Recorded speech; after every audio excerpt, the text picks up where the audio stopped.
Hello, everyone. This is Al Fadi, and I'd like to welcome you back to another episode of this series on the search for Muhammad. We also called it the quest for the real Muhammad, or even like Robert Spencer, whom we interviewed during a live stream recently, published a book called Did Muhammad Exist? The idea here is that we are looking at evidence that are either emergent right now or existed in the past, and we're beginning to look at them with a critical eye and a critical mind to evaluate the data that we have in light of also other data that points to northern origin of Islam. For example, the direction of the Qibla, Petra, the possibility that the Quran may have some origins related to the north, or maybe some of its readings at least, and so on and so forth. So now we're really taking a deep dive into the idea that Muhammad, as we know him from the traditional sources, may not be actually the same person based on the evidence or the data that is emerging right now. Now, we want to be clear, myself and Dr. J. Smith, we are dealing with what we know and we understand. As of today, which is December 2020, things could change. And we are open to evaluate any new data and any new evidence. However, it behooves us to share with you what we know to date in order for you to assess what's going on. And with that in mind, I'd like to welcome Dr. J. Smith again. Dr. J, thank you so much for being here with us. Yeah. I think today we're going to take a look at, or at least we're going to begin to take a look at some of the so-called traditional evidence that supports the existence of the traditional Muhammad, Yeah. and yet you're going to look at it from a critical standpoint. Well, I'm going to debunk them. Because anytime you come up with theories, anytime you come up with suppositions, anytime you come up with evidence, you notice everything we've done up to this time has been evidence after evidence after evidence.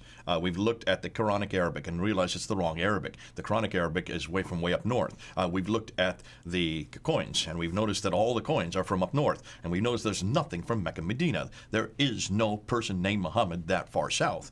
We've looked at all the rock inscriptions, and all the rock inscriptions are from up north. And they are all using this Quranic Arabic, but it's the wrong kind of Arabic for what should have been down in Mecca, Medina, the Sabbaic Arabic. And so we've looked at all this, we've looked at the Qira'at, we've looked at the Qurans, we've noticed that all the Qurans, or almost all of them, are coming from up north again. North.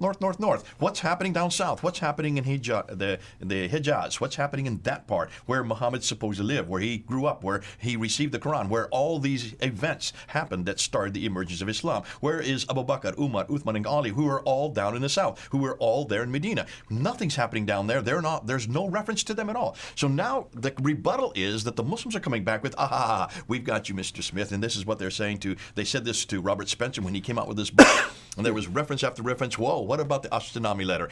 What about the Doctrine of Iacobi? What about the Constitution of Medina? What about the Quran itself? What about the Dome of the Rock?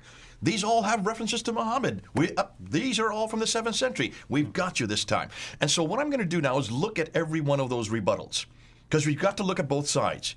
Right. We want to see what they're saying, what they're coming up with, because there are references to individuals that look like Muhammad, but what I'm going to show you is none of them are Muhammad. And I'm going to show you it isn't from that period, and it is from that place. These things that they're got. Let's start with the first one, and let's go right to the Ashtiname letter. Let's go ahead and look at the slide, put it up there. You can see it there on the right.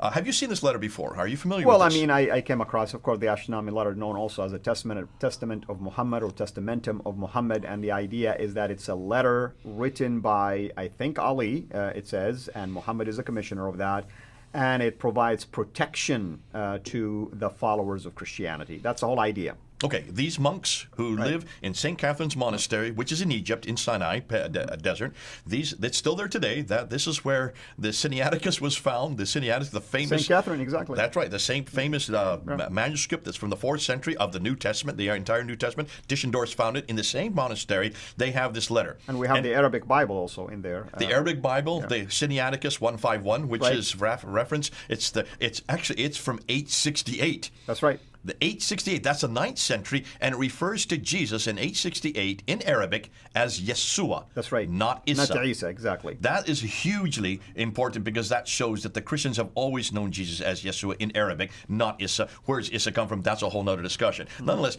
in that same St. Catherine's Monastery is this letter. And it's actually, well, it's a copy of this letter. This letter, the original, is up in Istanbul because it was then the Ottomans took it up there in the 16th century. In fact, the earliest we can find of this letter anywhere is in the 16th century, which should be a red flag right there. If you can't find anything earlier than the 16th century, what does that suggest to you right offhand?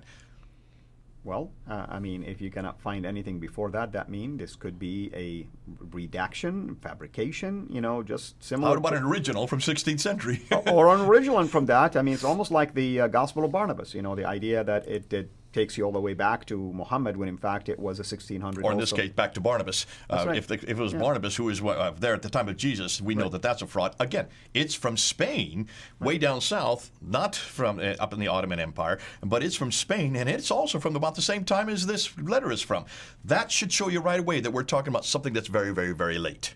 Right. Redacted back, as you say, to the time of Muhammad. In fact, what do you do when you want to redact? You put an image or you put a signature. Notice, look at it. Let's look at the slide again. You notice that hand that is there at the bottom. Yeah, supposedly it's the hand of Muhammad. That's the hand of Muhammad. There's the signature Muhammad, proof that this is authentic, right? Right. That immediately says there's a problem here. But let's go through. Let's what now? So when is this attributed to? Look at the slide. It is from St. Catherine's Monastery, promising the protection of these monks and other privileges, which is interesting because the privileges are there completely contradict what we see in the traditions. Again, there's a problem. There seems to be an agenda here. It's dated to 625. So therefore, Muhammad has just moved to Medina in 622. Right. He has instituted the caliphate in 624. He has eradicated the Banu Qanuqa family. He has eradicated the Banu Nadir family, and then this is sent. So he's on the warpath against the Jews already. You can see that. And yet he introduces this letter, supposedly that same year. Now take a look at that, and let's look back to the slide. The traditions don't say anything about this. They're just saying no letters were written until 628. So already this is 3 years too early for that. And those letters were only sent to Medina. Only sent to Medina, which means, hold on a minute, he's in Medina. So they're sent to Medina. So obviously there's a problem right there. Here. There's confusion there. We do know that Ibn Sa'd in 845 refers to 47 letters that Muhammad wrote. I didn't even know that he could write. Possibly this could be written by his secretary, Zayd ibn Thabit. Nonetheless, we know of 47 writings that he refers to in 845. You're talking the 9th century here. This one is not mentioned among those 47. So if it was such an important letter, why was it not mentioned? And we know of no letter that was sent up to Egypt. What's fascinating is take a look at it again. You see a minaret on the right side there. Yes. Can you see it? There's a minaret there. There's a mosque and there's a minaret there, right? Minarets were not created till the 9th century. So how can you have a minaret there in 625, in the 7th century? Yeah. They were not really used until the 11th century. Boy, I'm catching now what you got. I know, so this is itching. This is a historical anachronism right there within the picture. That is visible.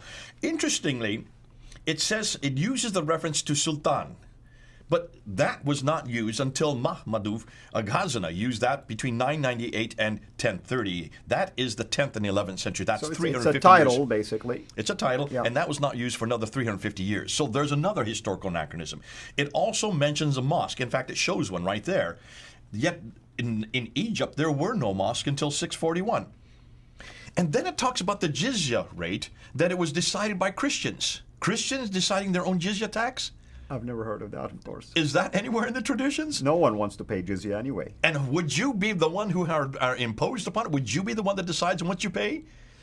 And not only is it illogical, it confronts exactly what the traditions are saying. Notice everything is confronting what the traditions say, and it's confronting history. Let's continue. Look at the slide. It refers to Malak Muqara, which is the angel of proximity. That is a Sufi saying that was first introduced by Mutnabi in 965. That's the 10th century. That's Al-Mutanabbi. He's a very famous... 340 years, much too late. So can you see? fascinating, it also refers to Christian, Egyptian, and medieval Arabic. This kind of Arabic, and if you look at it, you see it has different kinds of Arabic that are included on that. These were never used down in the Hijaz for one very good reason. There were certainly no Christians that far south. The Egyptians were much too far north to be using that down in the Hijaz. And medieval Arabic doesn't begin to appear until the 9th century. So in every case, these all have to happen after the 9th, 10th, and 11th century. And in this case, fascinating, the demi-laws that are introduced in it began centuries later, such as repairing churches and the forced marriages. So all of this shows that this is a much later rendition. So when do you think this was written? Oh, I can't give you that answer already. It appears to be a later writing. And when 16th century? What was happening in the 16th century? Mehmed was then confronting and attacking the churches. The Ottoman Empire, exactly. That's right, and he was known for attacking Christians. These monks living in Egypt realized that they had a problem and they would get attacked. So clever as they were, they forged this letter, put Muhammad's hand on it, put these other instrumentations to show that it is Islamic, like the mosque and the minaret, without thinking through. They didn't know, being in the 16th century, in the 1500s, they didn't know that these didn't exist till the 11th century. They made all kinds of historical anachronisms, but then the Muslims at that time up in Turkey would not have known any difference anyways, and they accepted it as authentic. Why? Because Muhammad's hand was on it. So in short, the monks in St. Catherine's Monastery in the 16th century needed protection from the marauding Muslims all around them. So they forged this letter and then added Muhammad's name and his hand to give it authority in order to safeguard their monastery. Thus, this is nothing more than an 800-year-old fraud. Anyone has done, like those who are involved in textual criticism, have they done any dating of this document? Yes. Since St. Catherine is rich with many manuscripts. Here's the problem. In fact, I remember when I first introduced this, I think I introduced it in June of this year or May or July. I think it's up there on my YouTube channel. I was the first one to actually unpack this and show it for it. I don't know how many letters I got back from Christians in the Middle East saying, brother, you're not helping us. This does not help us. We need this letter to protect us even today. And I said, I'm sorry. I didn't realize that I'm putting you in danger.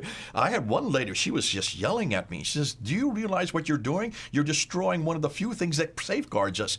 And I said, you know, I have to be a historian. I realize that this is not, no one on either side wants me to do this. But I've got to respond to what the evidence is in front of me. I cannot sit there and therefore say that this is not a fraud for your protection. I have to say what this is. It is a fraud. Unfortunately, if Muslims have to use this to stop them from hurting the Christians in Egypt, then I would say that Egypt has a real problem, and so do the Islam have a real problem. Yeah. And of course, there is the Pact of Omar. That's another questionable document, but that doesn't deal with Muhammad. Of course, it deals with the caliphs, technically speaking, and there's a debate which Omar we're talking about in the first place. But all that to say is that I see your point. You don't want to endorse a fraudulent document just for the purpose of just pretending that it has nothing whatsoever to do with the historicity of the founder of Islam. Okay, well, have you received any pushback on this? Well, the pushback I get, of course, is from Muslims themselves who are saying, you're just doing this because you're biased. I said, no, take a look at, I'm not using anything. What have I said that's biased in just the last 10 minutes?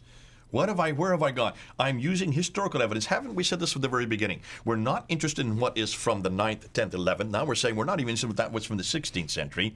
We said that about the Kidduts. We're certainly not interested in that what's in the 15th century. We want to know what's in the 7th century. Always, always come back to the 7th century. And we always need to come back to the 7th century, the very beginning of time, because that's the period that we're investigating.